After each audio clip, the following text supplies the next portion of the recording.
Stories shape our world. Truth hides in shadows. From ancient secrets to modern mysteries, this is where knowledge meets intrigue. Welcome to Echoes of Purpose.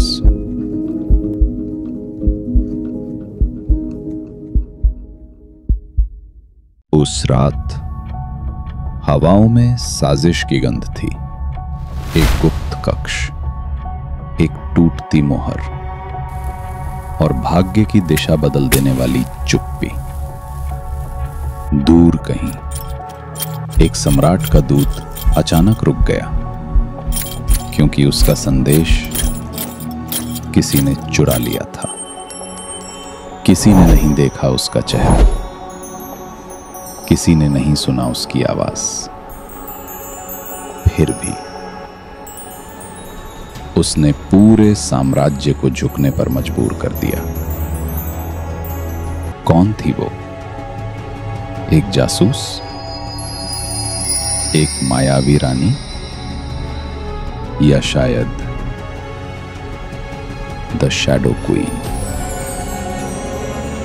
वो रातों में गायब हो जाती थी और सुबह किसी और रूप में लौट आती थी। राजाओं ने उसकी तलाश में सेनाएं भेजी, पर लौट कर पाया वो उनकी अपनी रानी थी। 3 साम्राज्य गिरे बिना एक भी तलवार चले। पर असली रहस्य ये नहीं, बल्कि ये कि वो भारत की नहीं थी। फिर भी भारत ने उसे अपना कहा।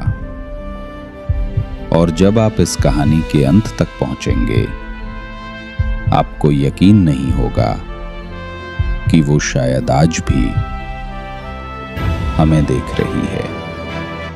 18वीं सदी का भारत आग और महत्वाकांक्षा से जलता हुआ नक्शा था।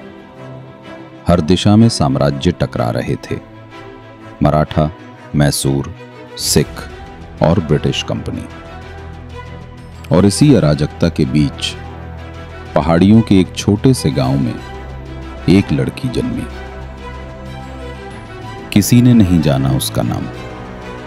कहा जाता है वो एक सन्यासी की संतान थी और एक घूमते हुए विद्वान की छाया। बचपन से ही उसमें कुछ अलौकिक था। वो परछाइयों की चाल पहचान लेती थी, चेहरों से इरादे पढ़ लेती थी। राजपथ काव्य के एक पन्ने पर उसका नाम मिलता है, अंजोली द वेल्ड, जिसका अर्थ था the woman with no face yet 1000 forms. वो नौकरानी बनकर महलों में घुसी, सैनिक बनकर चौकियों से गुजरी, और जब भी लौटी इतिहास बदल चुका था। उसका अस्त्र था बुद्धि, उसकी ढाल मौन। जब British east India company Bharat के दिल में पहुंच चुकी थी, वो पहले से ही उनके खेल को समझ चुकी थी। एक बार वो टीपू सुल्तान के दरबार में गायिका बनकर पहुंची। हर रात उसकी आवाज में जादू था, पर उसके गीतों में राज छिपे थे। एक रात उसने गुप्त पत्र बदल दिया। सेना गलत दिशा में चली गई और सुबह एक साम्राज्य ढह गया। इतिहासकार कहते हैं, she never fought wars, she rewrote them. पर उसके भीतर भी इंसान थी। वो एक सैनिक से प्रेम करने लगी, और जब वो सच जान गया, वो मारा गया उसकी आंखों के सामने। उस रात उसने लिखा, मेरी वफादारी ही मेरा श्राप है। उस दिन से वो किसी की नहीं रही। वो खुद एक छाया बन गई, समय बीता और कहानी दंत कथाओं में बदल गई। लोग बोले वो अमर थी, कुछ ने कहा वो विषकन्या थी जिसके होठों पर जहर था, कुछ ने कहा वो इत्र में जहर घोलती थी, कुछ ने कहा उसकी अंगूठी में साइफर रिंग था जिससे वो संदेश भेजती थी। ब्रिटिश रिकॉर्ड्स में उसका नाम था लेडी नाइटशेड, एक ऐसी जासूस, द वुमन ऑफ 1,000 वॉइसेस। इतिहासकार कौशिक रॉय लिखते हैं, कभी कभी मिथक ही असली इतिहास को छुपा देता है। कुछ मानते हैं उसने अपने ही राजा को धोखा दिया, क्योंकि वो किसी राजा की नहीं थी, वो सिर्फ भारत की थी। क्या वो गद्दार थी या देशभक्त? कौन तय करेगा जब सच भी उसकी चाल में उलझ जाए। जब अंग्रेजों का राज आया, उसका नाम मिटा दिया गया, उसकी तस्वीरें फाड़ी गईं, उसके ग्रंथ जला दिए गए,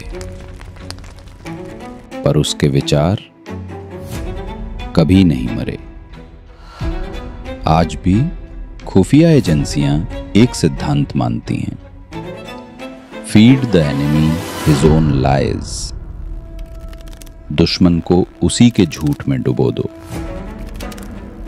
यही था उसका मंत्र, द वेल्ड डॉक्ट्रिन। नीरा आर्या, सरस्वती राजमणि, हर वो नारी जिसने सच्चाई के लिए छल अपनाया, वो सब उसकी बेटियां हैं। वो थी भारत की पहली छाया, जिसने सिखाया कभी कभी मौन ही सबसे घातक हथियार होता है। कुछ साल पहले एक पुराने किले की खुदाई हुई। दीवारों पर प्रतीक उकेरे थे, आंखें, दर्पण और रहस्यमयी श्लोक।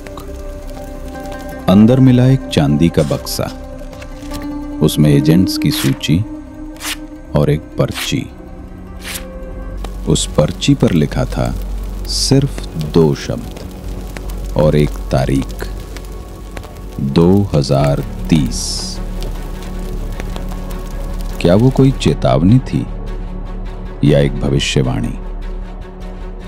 क्या वो जानती थी कि आने वाला युद्ध तलवारों से नहीं, डेटा, नेटवर्क और इल्यूजन से लड़ा जाएगा?